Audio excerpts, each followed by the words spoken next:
once again to end this corner with Cyrus Fees, and I'm happy to welcome back former UFC champion, former NWA champion, UFC Hall of Famer, the one and only Dan the Beast Severn. Welcome back, Dan. It is great to have you back on the show.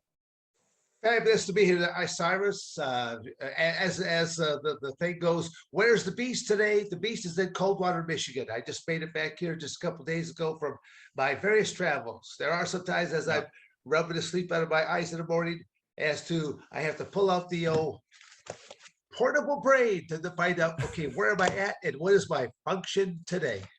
So still using the book. I think doesn't everybody just use their phone for those sort of things? You're still they talk going to old me school. They talk to me about this electronics here all the time.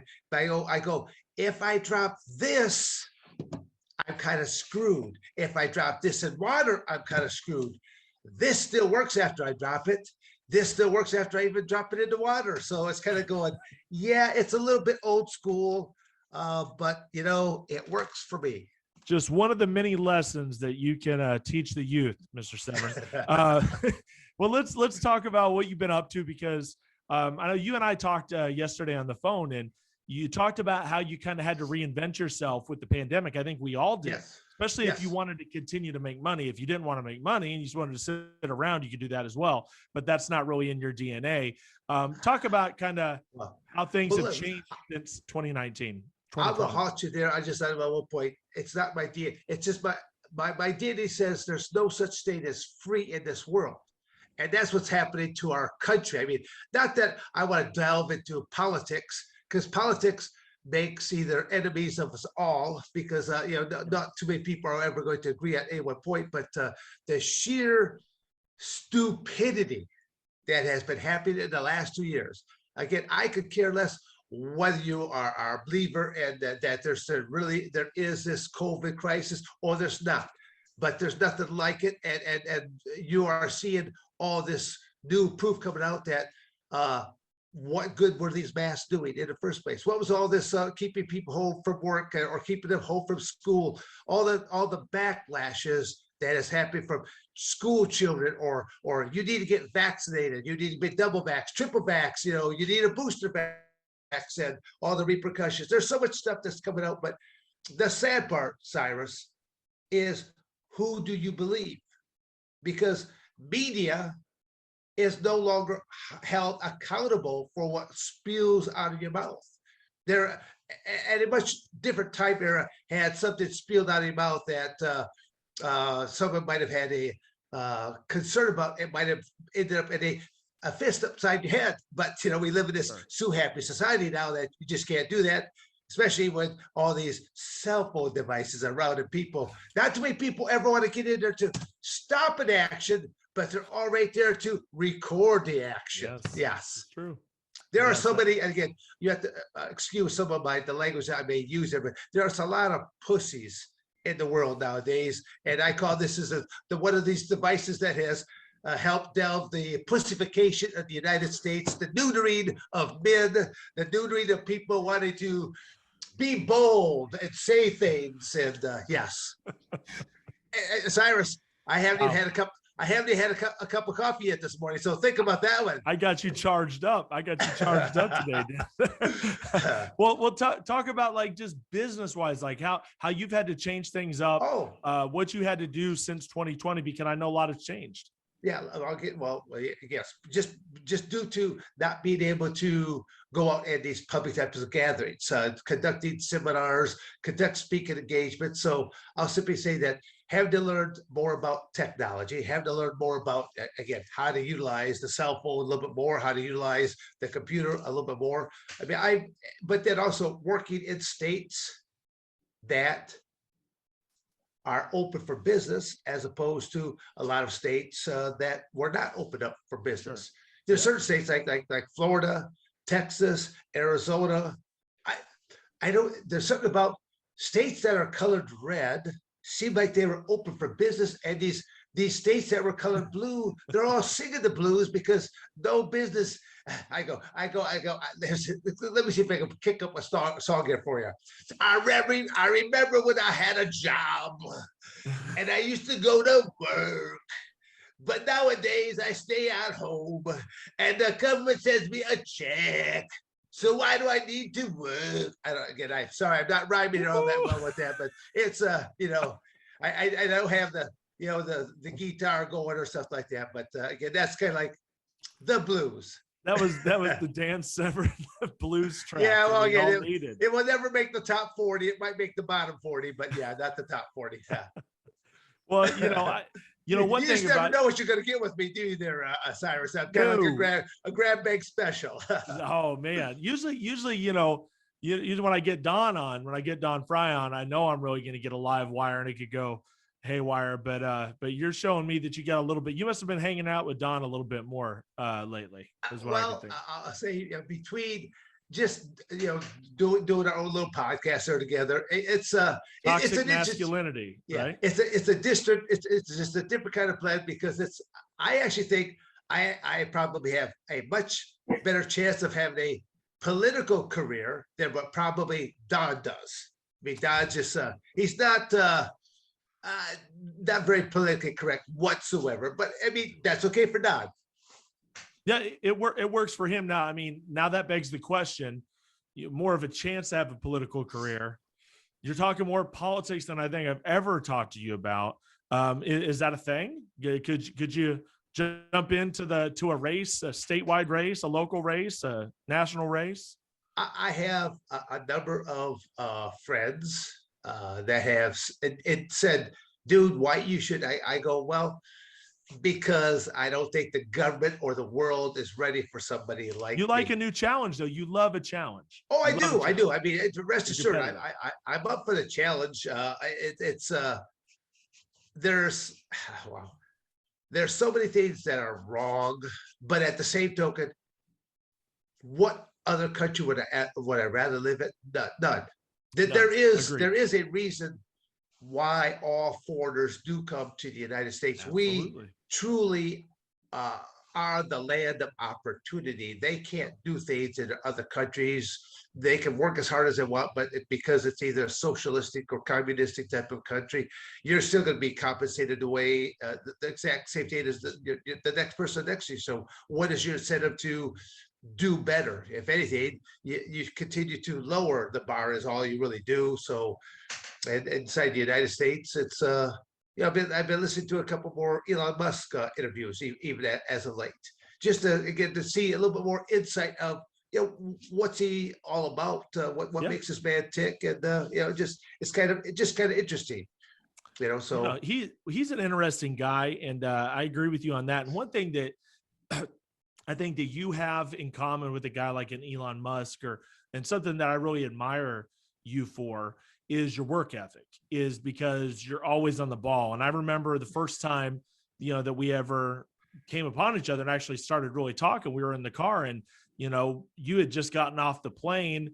We went over to a Subway and you instantly got your laptop out and you were working and you were making phone calls. And this was fairly late at night, 8, 9 o'clock at night. And, and you're tearing up this Subway sandwich with egg all over it. I probably won't be invited to too many dinner parties. Yes, but my manners have a little bit something to be desired. I can't be just wiping my mouth with my back of my sleeve there. But I'll agree in one aspect because I did read in a number of read and or listen to some of Elon Musk where he talks about just that work ethic of are you just going to put your standard 40 hours a week in?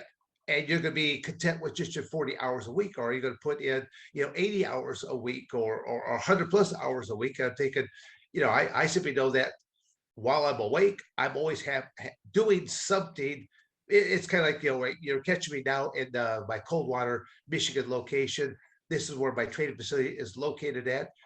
And just yesterday, I'll say there was kind of like a little bit of a family crisis that was kind of taking place, and I was being asked to monitor my mother-in-law. Well, my mother-in-law happens to be 94 years of age.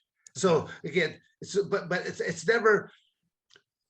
She's a sharp cat. She's a sharp cat for her age and stuff like that. So I knew exactly what was going to happen. So as I go up to say, I've been told that I have to babysit you, and she goes, oh really now? So I said, so I said, so get your jacket, get your hat on, let's go outside. Because all it was it was a turnabout. She was actually in the babysitting me as she was telling me what to do. Like, this tree needs to be trimmed. So I'm over there trimming this tree, and I'm over there trimming that tree. And so literally she got a lot of guard work out of yours truly.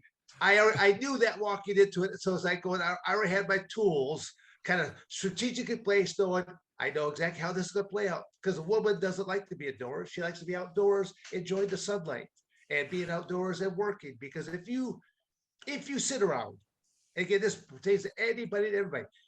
And Americans, we are a very sedentary society. We do a lot of sitting, and you need to get up and you get to keep moving. So I literally, even when I'm at my desk, I will use this device to set my alarm for like every hour to an hour and a half, to where as I go, it will go off to where I have to go off and do something physical. I can't just sit here and just keep typing away and use the mental aspect. I get up, I go off and do something physical. Again, whether it's going outside and raking up some leaves, or trimming a hedge, or doing something else, or even, again, Cyrus, you have to see my fantasy sometimes, because you see how I have set it up to where I have to pay a price for everything.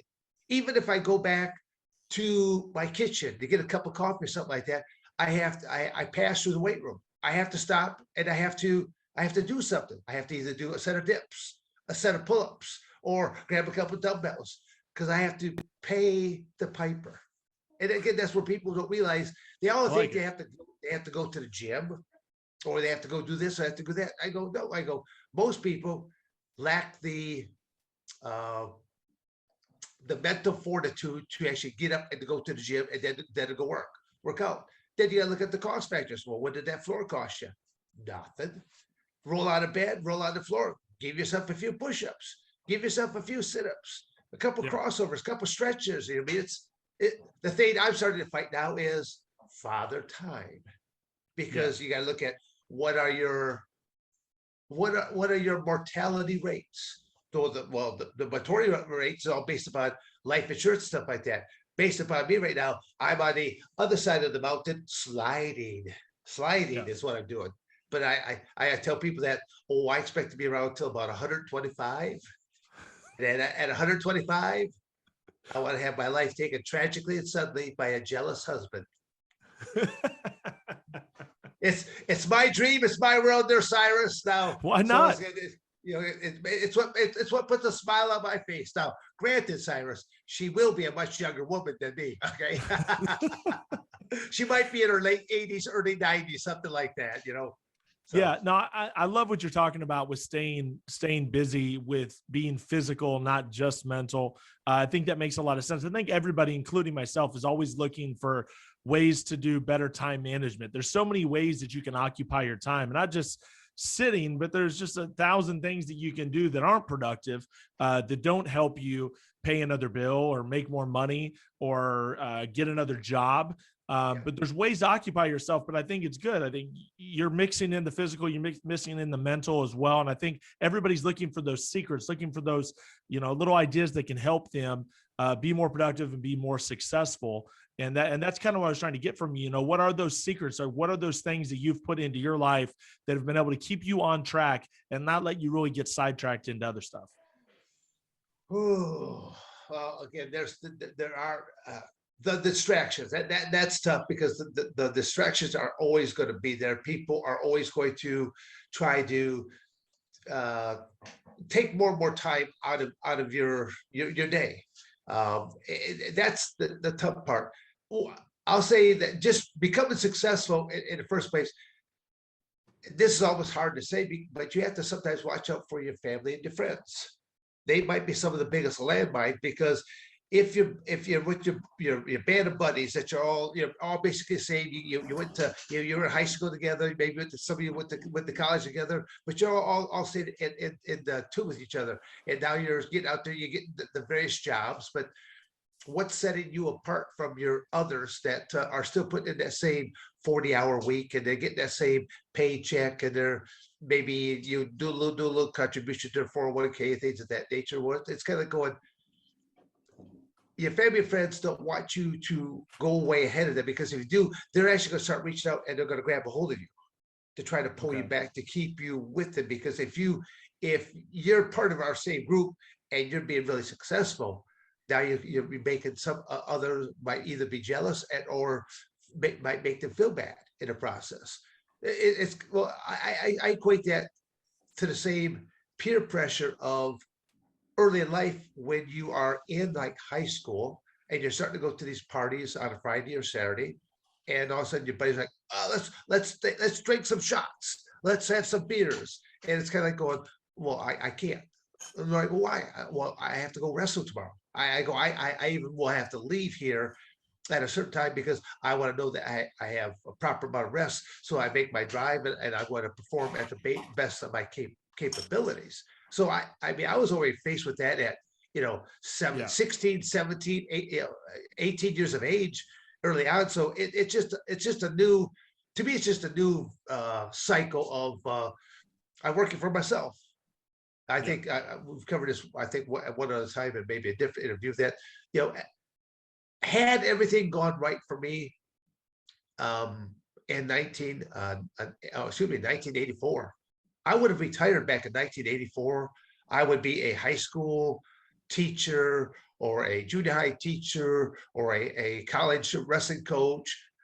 Those would be the things I would probably been doing, and I would have been very content with life because these are things that I went to college for. I went to college to be a teacher, and I ended up getting my teacher certificate, and I have done some student teaching things of nature.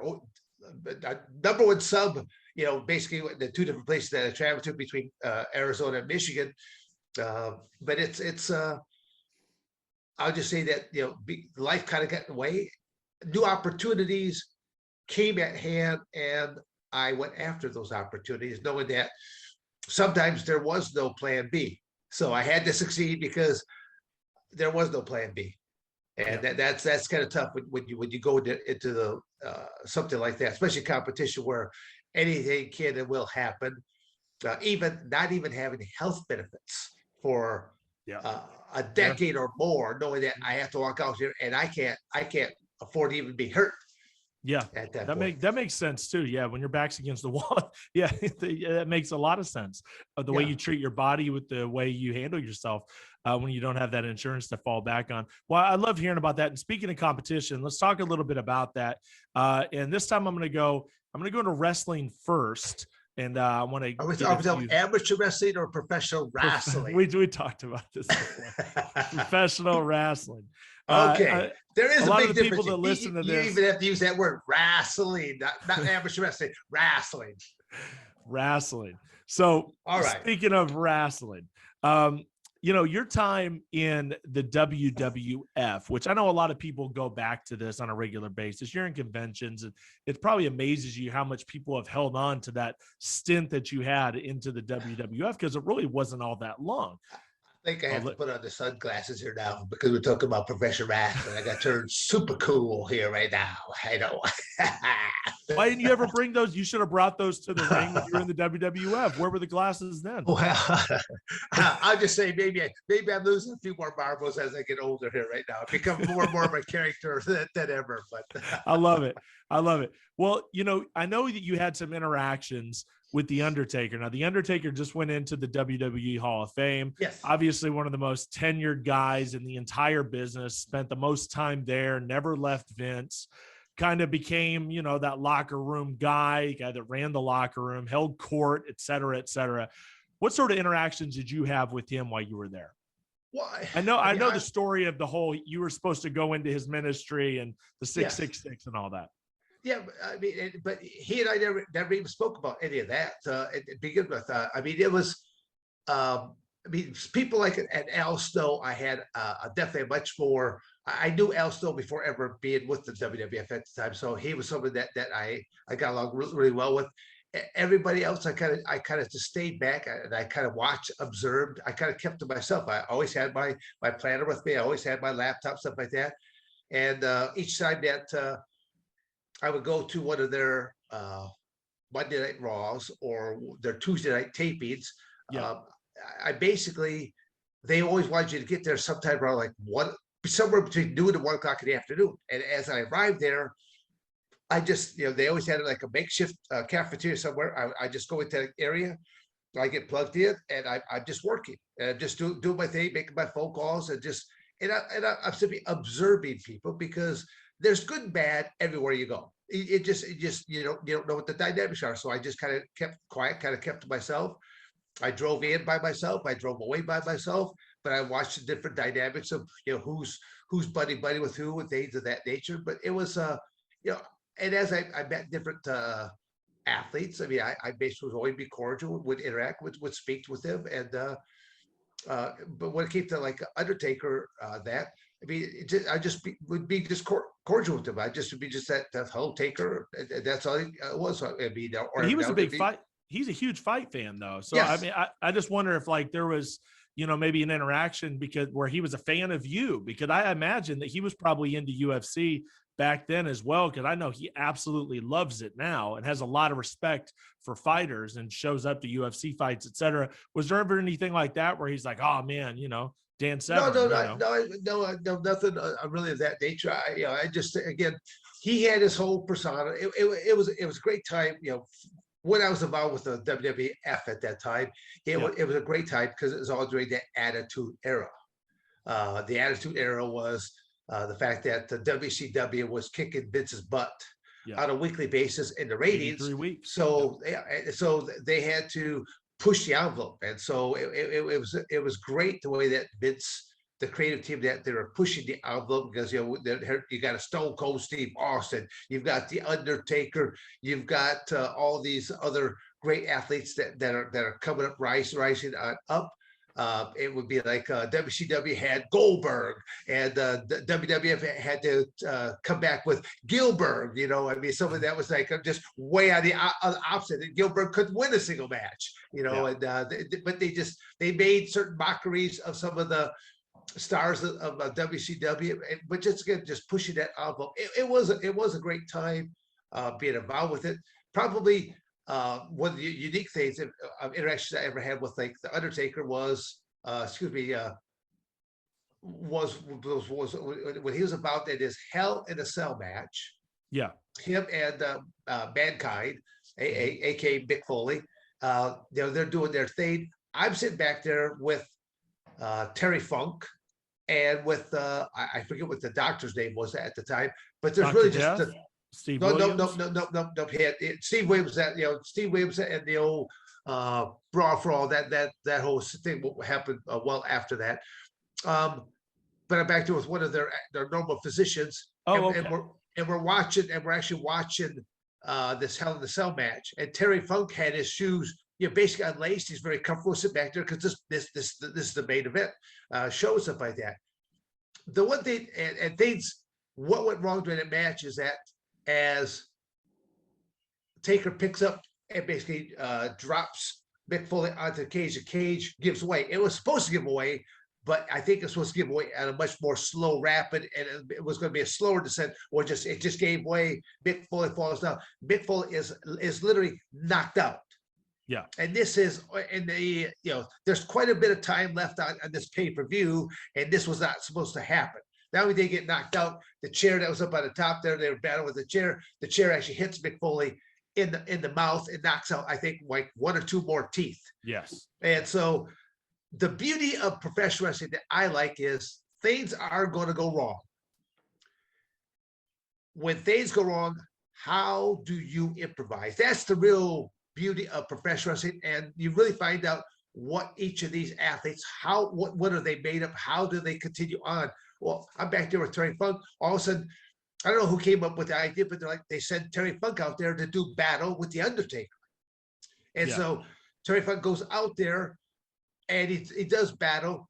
By the time Mick Foley actually wakes up, he sees a pair of tennis shoes inside the ring, but doesn't know how these tennis shoes got there. Well, because Terry Funk was in there battling with the Undertaker. Undertaker basically hits him with the old choke slam. As he picks him up, the shoes are laying on the ground still, and Terry Funk gets choke slammed out of his tennis shoes.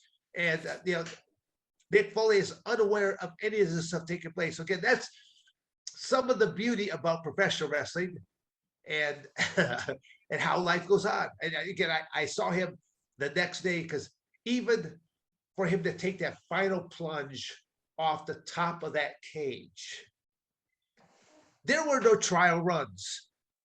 You Yeah, didn't. You're not like to go out there. Look at the winds out of the southwest, sun's in my eyes here. You have to gauge how far you have to jump out to know, are you going to overshoot it, undershoot it? That table is only so wide. You yeah, get of only course. one chance. And Yeah. he hits it right, and it does the deal. All I know is that by the following day, I see him. He's got an ice pack on his shoulder. He's got ice pack on his head. He's got stitches in his lip and stuff like this. I'm like, Mick, are you okay? He kind of looks at me. He goes, well, the doctor say I will be eventually. And I'm like going, what price did you pay?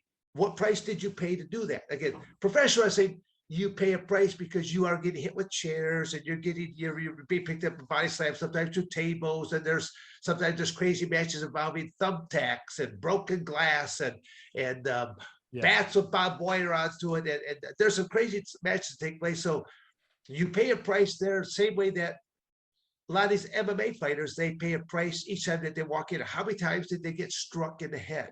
How of many times course. did you get kneed, elbowed? You were knocked out, but when you got knocked out, he jumps down and he hits you like another 4 or 5 shots with those hammer fists or something like this before the referee was able to get in there and stop this action. It's both industries, you're paying a price. And I just got off this Florida tour. The last thing that was on the Florida tour down in Daytona Beach was a professional wrestling convention and a professional wrestling show later that evening. At the professional wrestling convention, I had a chance to meet up with a lot of older wrestlers. Yeah, But you see a lot of these older wrestlers now, they've got the cane, they've got the walker, they got this, they don't turn at the neck to say, if you ask them a question, they don't turn back with the neck to see who it is. They rotate it at the torso because their neck is like welded into their shoulders anymore because of all yeah. the things they've done to get hurt, stuff like Is that. that something? Is that something that you thought about then when you were in the middle of it? That, hey, listen, I'm not going to take all these shots. I'm not going to get thrown on my back, 1,000 times. Obviously, you have a few times, but is that something Yeah, you thought about? Like, listen, I need to preserve myself a little bit. I'm seeing what's happening to some of these old timers, and yes. I'm not going to be in that boat. Were you already thinking about that then? Oh yes. Oh yes. Yeah. No. When I Yeah, first got in there, again, my portrayal was literally I wore the exact same outfit that I wore in the Ultimate Fighting Championships. yeah, of So it's course. kind of like going, they wanted to have the same crossover. So they just, by me walking out there, just showing that I'm wearing the same sweaty gray shirt, going out there and doing things. I wanted to stay true that I was a professional wrestler that actually could wrestle. I would actually do wrestling moves that actually would make some sense. A lot of times the professional wrestler did not know what I was doing because they had never did like amateur wrestling or something like Of that. But course. if I could Yeah. talk to someone ahead of time, and Cyrus, you have, yeah, if you got that little bit of that amateur wrestling background, I could do a few more things with you that I could do with the standard professional wrestler. And I was always trying to carve out a little bit of different niche because most professional wrestlers, they go out there, it's always flex, flex, flex, cut these promos. Dan Severn was never going to cut the promo. That's not me. I had Jim Cornette. He was the voice. He could cut the promo, and then I basically the guy that's going to go out there and just my actions are what's going to speak my words for me. My actions. Do you feel like, let me ask you this. This is an interesting question because I was going to ask you one side of it, but do you feel like Dan Severn in his prime coming out of UFC would be more effective now? Like if you were in your prime in 2022, or how about on the other side, if you were in your prime in 1970 or Yeah. 1972 or Yeah. 1965 or something? It would probably be back in the day, right? Because there used to be legit shooters Yes. back then, and they were some of the most successful wrestlers of all time. Yeah. Do you I feel would like have. that would have been your heyday? Yeah, it would. I've always been referred to as a throwback from days gone by. I was actually a professional wrestler of real ability, and you actually had some of these professional wrestlers that came from different legitimate boxing backgrounds or other legitimate type of amateur wrestling backgrounds. So I would have really liked to have been involved in the time there when the old territories existed, so that there would be promotions east, west, north, south, and typically you would be in that one territory for maybe a couple years, and then there would be that. Ultimately, there would be that loser leaves town match. Well, you already know that because your contract is I'm headed back east. But again, the cell phone didn't exist. The exposure of these matches would not have been exposed, and you lose your match, and now you head out off back east, and now you're back there. But people, they're just not hearing about any of these matches that are taking place. And literally, Cyrus, you and I could have worked maybe 100 different times in different cities, in different venues, because and it's the same match. It's just that, like, well, tonight, no, you get to win, but you have to win this way. Okay, then tomorrow night I get to win, but I get to win a different way. And when you get to work with the same guy over and over again, you know each other's abilities, you know each other's inabilities, so you know how to get the best match out of each other. So I really would have loved to have been in that time period, knowing that you're almost like you're having the time of your life, knowing that again. I'm going to be safe tonight. I work with Cyrus here tonight. He's going to take care of me, and we're going to have.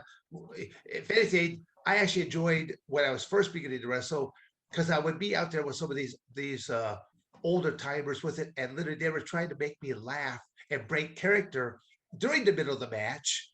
And as I go, this would have been wonderful to be involved with this a lot more. Yeah. You're tied up. You tied up there, and no one else can hear you. Tied up like there, going, "Oh, your breath is so minty fresh." I mean, you're saying something silly like that, and you're supposed to be trying to hear each other's, put on the big, high testosterone type of thing. It just, yeah. Was there anybody that you had a lot of chemistry with? I know you didn't get into like any really extended feuds in your WWF run. There's a few guys you probably wrestled, 10, 15 different times, but was there anybody that you felt like you had really good chemistry with over anybody else? Well, they kept pairing through the WWF. I mean, it was the periods putting with Ken Shamrock, with Owen Hart, and with Steve Blacksmith. Yeah, so that was really the angle they kept trying to put us call us the shooters and stuff of that nature. So it was kind of like they were already kind of keyholing us into a certain thing. But see, a lot of people don't realize, like early in my professional wrestling career, I used to wrestle twice on the card. In the first half of the card, I would go out there as Tubby Tanaka. I had a full body suit on, had a mask. You didn't see one bit of my Tubby Tanaka. Tubby Tanaka. It was fantastic. I wore a full judo gi, black belt, but I had this bodysuit on underneath where I looked like I weighed well over 300 pounds, and I would be putting forth my best Japanese little verbiage right there, because as the announcer we say, give it up here for Tubby Tanaka. I am not Tubby Tanaka. I am bold. Oh, fight I bold so much. I just again slurring my speech, but then doing this little Japanese type of thing. But then I was going to Japan so many different times, and then by watching some of the Japanese wrestlers and then just taking on some of their persona type of things, the over exaggeration aspects of it. And I had a blast.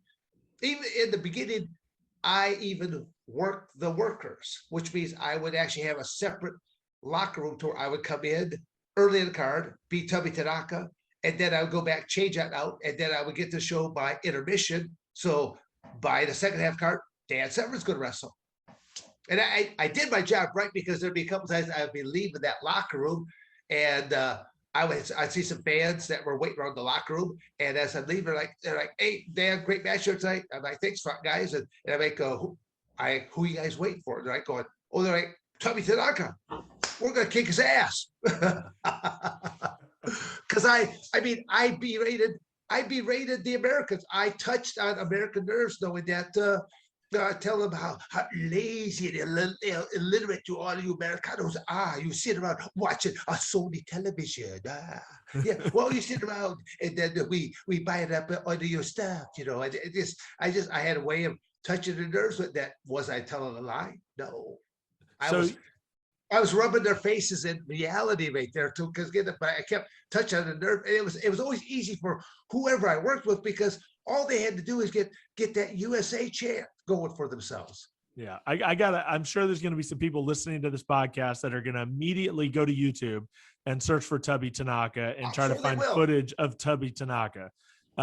Because I consider myself a pretty good fan, but I've never heard of Tubby Tanaka in my life. Well, I mean, love it. He obscured, and there's, I didn't do that character out too many other places, out on the away from, say, Coldwater, Michigan, but I did it a lot in Coldwater, Michigan, at the Price of Glory professional wrestling shows. I love it. I love it. You made mention, obviously you did get paired up with Owen. What was, everybody that talks about Owen Hart talks about how funny he was, how good of a guy he is. How much of a family man he was. I know you had to, I don't know, you didn't ride with anybody, but you were paired with him. So you had to be around him a lot. What was your impression of Owen, maybe the first time meeting him and then just, being programmed with him for so long? Well, the first time really meeting, the first real interaction was what was it called? The dungeon match between him and Ken Shamrock. So, and this was actually what was held at the Hart residence. That's Stu Hart. Hart's, yeah. Yep. I mean, at his home, right down in his basement. I mean, Stu Hart had it was the legendary professional wrestling and amateur wrestling training that he did down there, because he wanted to know that all of his professional wrestling trainees could actually wrestle. So they literally would be down on the mat, and they would say that you'd hear screams and stuff like that because Stu would be down there stretching different people. Them. Yeah, exactly. So to be up in the living room and sitting there with Stu Hart for a couple hours while they were setting up all the different microphones and how Ken and Owen were going to perform this match in the area. My part was easy as a referee. All I got to do is simply just do things like that. So, that was great there. That was probably the first time I really get a chance to be around Owen as well. But then, how was Stu? I mean, what was that like? Stu was, I mean, I know that they basically they gave a lot of information as to who I was, that I was coming in to be the referee. So, I mean, because Stu was starting to ask me different types of questions, like, so, hey, you're a shooter, and started, just talk to me about the shooting aspect and legitimate amateur wrestling. And I was just, being very cordial and just let them know that, I coach at Arizona State, I coach at Michigan State. I've been involved in the sport of wrestling since my 7th grade year, and but also delved into freestyle wrestling and Greco-Roman. So, I mean, it was kind of interesting because it was just a couple weeks later that I happened to be at another, a Raw show or a Tuesday night taping, and Owen came up and he gave me a T-shirt. It was an Owen Hart T-shirt. He goes, my dad doesn't have a T-shirt. He said he took one of my T-shirts, but he signed his name and he gave it to me as a gift. Wow. So, I mean, that was that you still have it. You still have the shirt. I still have. I have everything. I believe that. Yeah, it's there's some stuff that I'm at that part where it's kind of like going, I need to start downsizing. There's so much stuff I have that I can take pen to paper, and I can tell the story where it came from, and I can give you a letter of authenticity. It is time really to start passing that on, because those are the type of things that should go to different people that are going to put it on the proper display. Yeah, because it's going to get lost somewhere. Well, just send it my way. Just I'm making a note on that, Sash, right now. All right. Let's switch gears. Well, actually, no, real quick, because I want to finish the point about Owen. What was he like being around? I know you had that first interaction at the dungeon match, but then you're working together, you're setting up matches, how things are going to go. You have to be around him. What was he like? He was, again, you saw a transition between him as Owen Hart, the wrestler, and then there was the Blue Blazer. Yeah. The Blue Blazer character, you could almost see this childlike character coming. He put this on. It's like he turned it that mischievous. It's like what kind of trouble can I get into now? I mean, he really loved the character of the Blue Blazer. Yeah. Again, it's sad how that kind of went down there. The only other I enjoyed all aspects of being around Owen, being either a tag team partner with him or working against him.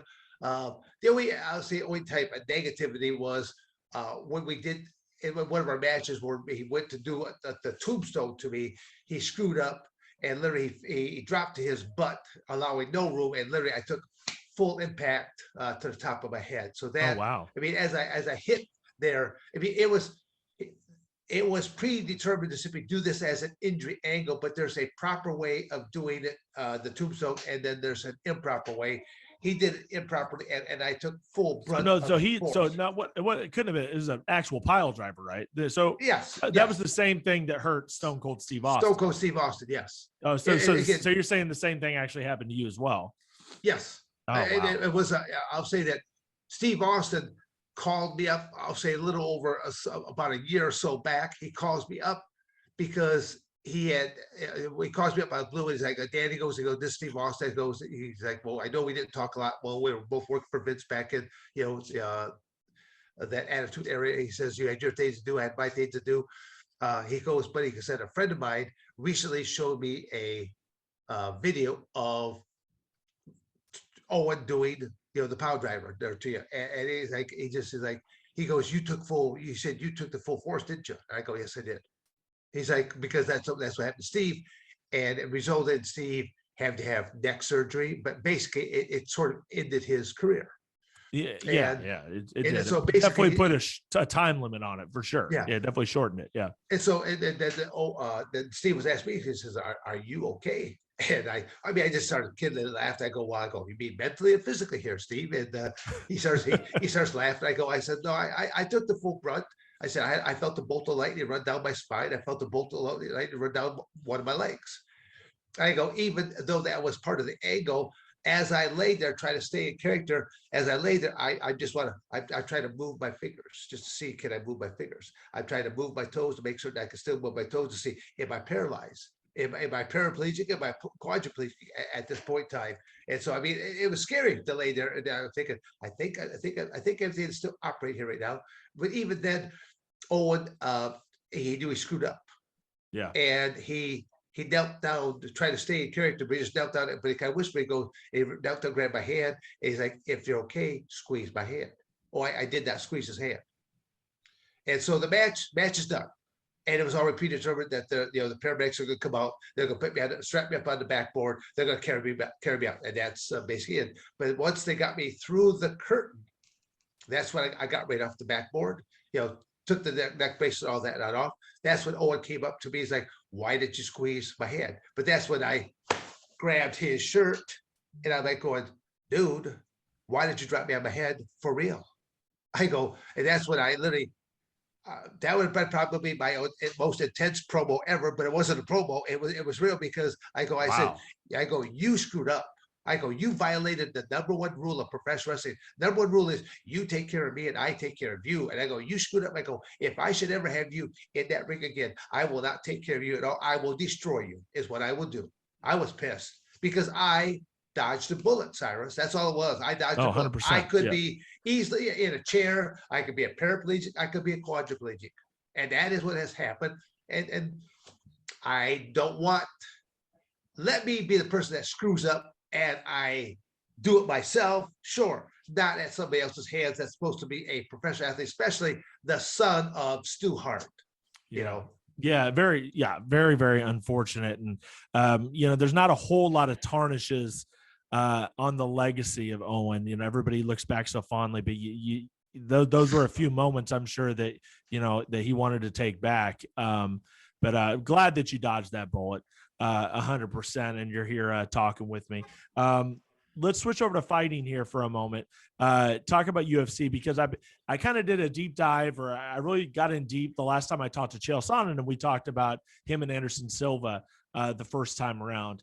And he said he didn't remember much of it because he was just fully focused and he hasn't really watched much of it back. The Ultimate 95. I wanted to talk to you about that because that was like one of the first big year-end extravaganzas for the UFC. I think it was the first ever. Oh yeah, it was. I'll say it was kind of like a Super Bowl. It's kind of like you've read all these other shows. Let's bring back some of the cream of the crop here right now. And they actually even had other people that were invited in that either declined it. They didn't want to jump into that big 8-man tournament because no doubt about it. Yeah. Well, the 8-man tournaments by themselves they were a lot of fun and grueling. Well, they're fun, but they're grueling because you had to have you had to be a very resilient person because you had to make short work of people the best you possibly could without taking any damage. Because the 8-man tournament, you can win your first match, but may not be able to go on because you might hurt your hand. You might have taken a cut. You might have broke your nose or something of that nature to where you can't continue on. The 8-man tournament, I just think that was the toughest part about it is the multiple matches, of course, and being able to endure and then be able to compete match number 2 and match number 3, all in that 2-hour pay-per-view segment that they carved out. There was 150K on the line. Was that, I mean, were you pretty jacked to be looking at 150K there to win that tournament? Was that the major motivation? I was. I mean, because it was to me, it's like I get a chance to battle for 150K. You know, at the same token, it's kind of going, okay, 3 men. It was the first time that you were going to know who your first opponent was. Yeah. You know, so again, when you gotta, I explain that to the folks that back in the day when they used to run the 8-man tournament, and there was not a weight class, you simply showed up to a Friday night press conference. So at this Friday night press conference, it's the first time that you actually meet the other 7 men, because women were competing at this point in time. Yeah. So you meet the other 7 men at this first time. And so when they're all up at the head table, you got 4 on one side, you got 4 on the other side, then you have the mediator at the podium, and they're just basically, well, athlete number 1 steps, stand on up. This is Ken Shamrock. Ken Shamrock stands this height. He's this weight. This was his martial arts background, and that's it. Then he sits on down. Athlete number 2. Then they go all down the line for all 8 athletes. Then they pull out a bingo ball machine that has 8 names on them. Spin on up. Okay, first name go Hoist Gracie. Spin again, Ken Shamrock. So basically, match number 2, less than 24 hours before you walk in that cage, you finally know who your first opponent is. How many, again, when you look at modern day mixed martial arts, and a lot of these athletes will go in anywhere between a 6 to 8 month training camp for one fight. How many guys, how many of these current crop of athletes would like to have one of these where it's like this Russian roulette? Yeah. You don't know anybody. And even when you finally do know them on Friday night, I can't pull up my cell phone and Google, okay, Cyrus Fees, what is his background here right now? I mean, there's all kinds of stuff you can find out now, but Google didn't exist then. There was no fighter database at that point in time. You literally, it was like the wild, wild west, and you're flying by the seat of your pants. No, yeah, you're absolutely right. And I think if something like that, not that it could happen at this point, I guess it could in certain locations. No, it's not even possible right now because you'd have to take away Google and everything else. But there is. That's possible. It's doable. It's doable. You know, people can still do an 8-man tournament now. They can. They may have to circumvent the rules a little bit to where they go 1 match this month, skip a couple months, match leg number 2 of the tournament, and then another couple months, leg number 3, just to, to make sure that all athletes have got at least a month or so to be healed up for match number 2, and that you're appeasing, the various state athletic commissioners and that. But again, even to bring up the word athletic commissioners and state athletic commissions, most of the athletic commissioners and people that run these, they don't have an actual mixed martial arts background. Yeah, no, that says a lot. That really, really does. And even the referees, though, even the referees, Cyrus, most of your referees have never competed in that, so they don't really understand some of the mindsets. The only thing that really upsets me mostly about watching today's mixed martial arts product is the moment that you knock me out, you hit me, boom, I'm laying on the mat, stuff like this, and you move right on in, but there's no hesitation on your part. You move right on in and you start hammer fisting me, and I'm out. To me, it's like going, it says mixed martial arts. So one of the first aspects of mixed of being a martial artist is there's supposed to be a certain aspect of respect, honor, and respect. To me, it's like you move right in and you don't take your eyes off me. You move right in. If I move, start to move at that point, yeah, hit me at that point in time. But if I'm out, lay right there, what I don't like is the guys that simply just jump right down and they are just clubbing this person to death because they're so relaxed. Do you feel like though that you can kind of maybe empathize with some of these fighters because they're telling them, I mean, you've been in these rules meetings, don't stop unless the referee stops you. Now, obviously, there are some situations where it is so clear cut that a guy is 100% out, period. The fighter will step away. But then there's the situations where a guy will hit the ground and then he'll kind of wake back up. And Correct. and he can continue the fight potentially, yes. But the referee steps in because he saw that he went out, saw the eyes roll back, but the fighter doesn't understand why it got stopped, that sort of thing. Do you understand, though, why some of these fighters do dive in there? Because they've been trained not to stop until the referee stops them. No, it's a double-edged sword. It's what it is. I mean, because they've been so conditioned to do this that they do it. I don't know. I just go back to the point that I look at all these athletes. You want to, your career is going to be short. Most don't realize how short it's going to be.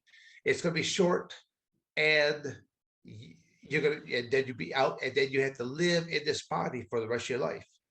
And the more strikes that you take to the head, because what they don't test really is the damage that is taking place to the brain in the process. You can usually see the exterior, you can see a broken nose, you can see a cut, you can see cauliflower ears, you can see the exterior type of stuff.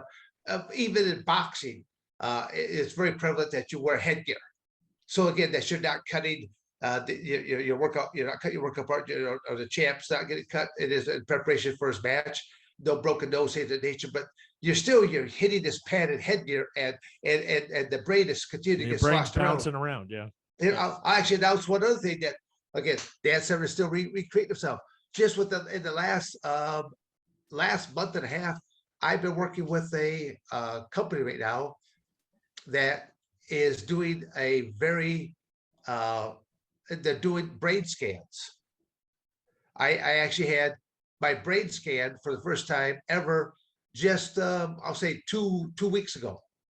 Now, it doesn't do me any real good to have it scanned right now because they did not have a base scan to view it from. So what a couple of the men and I are working on right now is every year, whether you're a high school athlete, a junior high athlete, or even a collegiate athlete, every year in the fall, there's all this mass number of physicals that are being taken place. You know, it's it's very inexpensive, but they're checking, make certain that your heart's okay, and just all kinds of aspects that they run for over this standalone physical. We're trying to make it mandatory to actually implement a brain scan right from the get-go, so that you have this first brain scan. So you have what's known as a base. You have the base brain scan, so that next year when you do again, there's something to compare it to. Makes sense. It's that's I'm working with these men right now to do that, and it's kind of going. Is there, they really want? I mean, like I said, they really wanted to scan my brain, and I love doing it. I go, but what good is it going to do? Because you don't have that baseline. This is my baseline, but next year they'll do it again, and we'll see. Is there any issues with the radiation and the way that a scan's done to where that? No. The way the scan is done, it's basically it's like a little hat that you put on, and it has all these different receptacles at different parts of the different parts that hit on your brain, and it's just a way that it's able to scan, but also then there's a couple parts to it, but then it's like you're on a laptop, you're working with your mouse and stuff like that, to where now there's like reaction skills. There'll be like a tone, like tone, but then there'll be a different offset tone, and they want to see how quickly that you react to it and do that. Think there'll be any pushback from especially, I mean, not even just from the fighting world, but the football world. I mean that's a discussion that's always going on all the time when it comes to youth sports, when it comes to youth football, when it comes to professional football, college football, is I think we can both agree that if you're a lineman and you've been playing football for 20 years, there's no telling how many concussions you've had in that period of time. Do you feel like, listen, as much as we love our country, right? We also know that money controls our country in a very, very big way with the way things are handled, the way laws are instituted. At least in a capitalistic country, you bet. No, 100%. But there's pluses and minuses because, the money does really control what laws get instituted, et cetera, et cetera. Yeah. But do you feel like there'd be a lot of pushback from like an NFL or anybody that's lobbying for the NFL or lobbying for football, that they'd be like, you know what? I don't know if a yearly brain scan's the way to go, because that might knock out half of the people that are in our sport. Because think about that. I mean, that's. Yep. Sorry, I just being a neighbor. No, that was my daughter swinging by, because they see my vehicle out here. They swing up by. It's kind of like I got to do the quick little wave. Yes, my daughter just let me know. No, it's all good. But what do you think about that, though? Do you think there'd be some backlash, some pushback there? Well, I'll say there could be, but my initial thought when you were first saying it, I think there should be no pushback at all. No, there shouldn't be. I agree 150%. Unless there's a big change. I mean, it's like if they scanned me and I was okay a year ago, but because I had, half a dozen, concussions this past season, I come back and they see a vast difference now, and that's brought to my attention. It might be also brought to the attention of, well, again, usually if you're talking with a doctor, that's a doctor-patient privacy right there. Nobody else should really know about this. So, but I was always tell people, you're in control of your own destiny. What you choose to do for work, things of nature, and on your health. What you continue to choose to do or not to do. I mean, it's we kind of address that. You're just saying to give people the information. I mean, that's all it is. I just think that it's an important part to implement. And ironically, what I was told was one of the highest concussion rates is actually in girls soccer.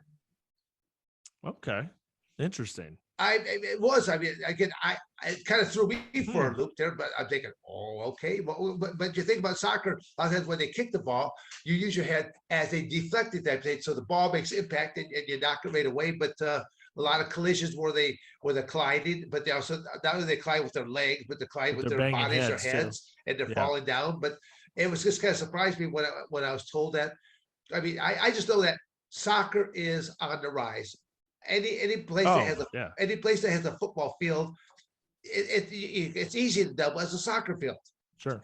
And soccer is a very inexpensive sport. All you need is a soccer ball. And a couple goals, but you're right. I mean, it really is. Yeah. It's a very, especially if they've got a football field that's already there. It's a very simple program to bring on. Football, it's a very expensive program because look at all the football helmets, pads, the uniforms, and then you travel. It's a lot more expensive type of a sport to maintain. But it's at a collegiate level, it's one of the biggest revenue sports. Football, basketball, baseball, and hockey. Yeah. And you got to look at and all of those, there are certain aspects of concussions, because there's guys that are baseball, they're still in basis of it. There's that collision, or they might get hit with a baseball coming on in. I mean, that's why they're supposed to be trying to wear the helmet, things of that nature. So all sports have a certain aspect of danger. Hockey, part of the fight. I mean, referees actually stand back and let them fight it out for a little bit there before they go, okay, you two now go to your penalty boxes, take a timeout. So let me ask you one major final question. I think I love every time we get a chance to talk, and I think we could talk for hours. That being said, I can't pay your daily rate and to do this thing for 3 or 4 hours because you just outpriced me.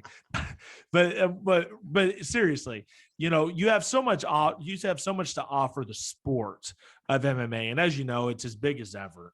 There's a lot of organizations now, not just the UFC, but Eagle FC and Bellator and PFL and all these different promotions. what do you feel like you could offer a company if they brought you in? Because I feel like it hasn't happened a lot. I've seen some guys have kind of got that treatment. I think Randy Couture's done that a couple different times, and they've even brought Hoist in. I know Bellator at one point had Hoist in there, and some of these different guys.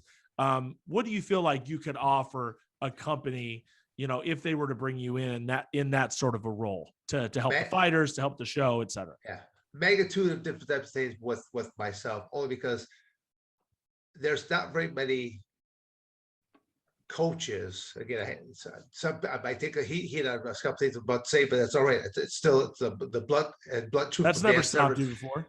Yeah, it's there's a lot of coaches that do not know how to run a practice. They still allow. They want you to button up, put this headgear on, and you still take an impact, and you can't do that like that. It's I'm a big believer you can grapple at 100%, but even then, when you start to know that you're moving into danger areas, that's when you need to slow things down. At my own training facility, I was always big about when we got to the intense portion where you really are working on, it would be simulated striking. Like, I'm throwing things out there, but I'm literally, as I'm throwing things out there, I'm almost throwing punches, stuff like that out there, almost like a professional wrestler. I'm throwing it out there. I may touch every now and then, but there's no impact. There's no force upon it.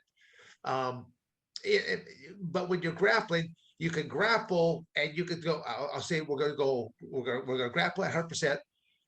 When you find yourself getting in position, you need to slow it down. You need to slow it down, and literally you need to be able to, you need to know what that means to do a tap.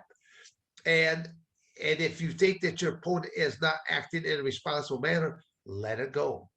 You still need workout partners, and that's what the hard part is. You're the guy that we're concentrating on. You're going to be fighting here in the next couple months, so we're concentrating on you and your benefits. So we're here to protect you.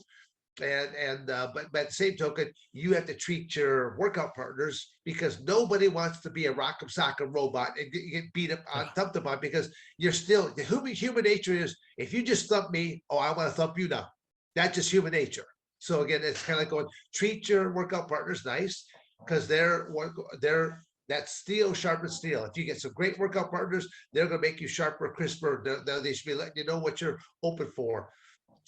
So again, just how to train properly. But then there's things that again, for over the years, I have been blending professional wrestling with mixed martial arts. So there's a lot of things I think that I could add to a promotion as to other type of marketing outlets that could do. Even working with me just to bring me into a fight show a day or two before the fight show, to where some people that were maybe not thinking about going to the fight show, now I go there and I do a seminar on this. I work maybe with law enforcement on this, corrections on that. I go to the local high school. I work with the high school wrestling program. What are you here for? Well, this coming Saturday night, there's going to be a show over at this casino or at this location. I'm here really for the show, but I'm trying to spread a little bit of goodwill throughout the community to realize these are not just barbarian athletes out there that they're trying to just knock each other out or twist each other's arm or neck off. These are athletes that are only be there for a short period of time, and know they have to move on and they have to do something else with their life. I mean, I always tell people, I was a coach, I was a teacher, I did all these amateur wrestling clinics and camps, stuff like that. So really, what has truly changed about Dan Severn's life? Nothing. I jumped into professional wrestling. I kept those certain days going. I jumped into the cage fight world. I kept those same days going. So now I'd say that my cage fighting, even pays me to say this there, Cyrus. Yeah, my cage fight career is over. And it kind of pays me to even say that there, because it's kind of going, well, you never know. They might end up having a master's division one day. They might have this, I'm looking for the comical word there for old people here right now, to where you get sponsors like Depends and just for men on there, toupee companies, denture cream companies, the great sponsors of the senior citizens escapades right there. But it's I comically say that, but even when I'll be up in Wyoming, I can't think of the city here right offhand, where I'm gonna be at this coming summer in July. As part of their Wyoming days, and the guy called me up because he wanted me to be first a part of his celebrity golf outing. I go, I'm really not a golfer. I go, putt golf, sure, but to sit out there and maybe swat a bucket at the ball, I could do that. but I'm gonna swat it way over this way, way over that way. Nothing that's Slicing gonna ever it. go Yeah. straight. Yeah. But it's like going, I offered him up a few different things, and he actually was laughing. And he goes, you're gonna have more people at your events than we're gonna have at all these other events, because I pitched him the idea of, again, going to a local high school, just doing an amateur wrestling clinic. I'll do one or two of it, just all depends on the turnout. I'll go do one location, one at the other. And then he's like, and then I'm like going, do you have any kind of like an aquatic center? And he's like, well, he happened to be the manager of a big aquatic center. I go, let me go into a swimming pool there. And I go, let me offer up a class to senior citizens about how to exercise in a pool, to where now your weight is buoyancy, but then how to use your arms, how to use your legs, where it's a lot less resistance. But Yeah. then the real clincher here now is bingo with the beast. Oh gosh, bingo with the beast. But it'll be a different one. I'll let the normal caller be there. I go, folks. But my whole thing is, again, to teach them how in the safety of your own chair, how you do half a dozen different exercises in your chair. And I'm gonna do this at a bingo thing to where it's like, I call it B24. But before we get to our next number here now, well, why should it go into, okay, let's do some side beds. One to one side, other side. I get to realize You're gonna have some angry old ladies. Oh, I will be like I want to play bingo. They'll be up there like with that cane. I want to get you, old man. Yeah, no, it'll be. I may have to have bodyguards, but the only thing I'll have to have They are bodyguards serious. at a bingo event. They are serious about their bingo. That is Yes, they for are. sure. So Well, Dan, once again, it's there's been an absolute pleasure. Is there anything you want to plug? I know you got your hand in like 1,000 different things, but if people want to get in touch with me, just go to my website at dansevern.com. Just dansevern.com.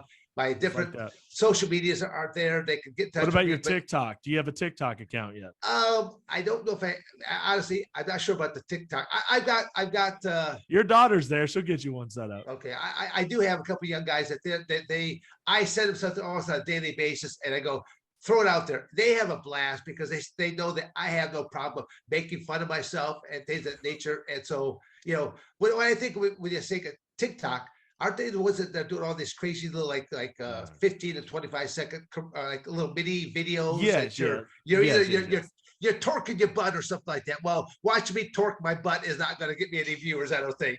No, but I'll take a piece of this interview where you sang that blues song, and we'll see how it does on TikTok. You do that. Dan Severn sings the blues. Yes. Dan, it was a pleasure. Thank you so much for joining me again, and we'll talk again soon. I know it. Sounds good there, Cyrus. Thank you. I appreciate it as always. All right. And there he is, Dan Severn, right here on In This Corner. What a pleasure, as always, talking to Dan. We got plenty more to come here with this season of In This Corner. I promise you some big surprises. Cyrus Fees. We'll see you next time right here on In This Corner.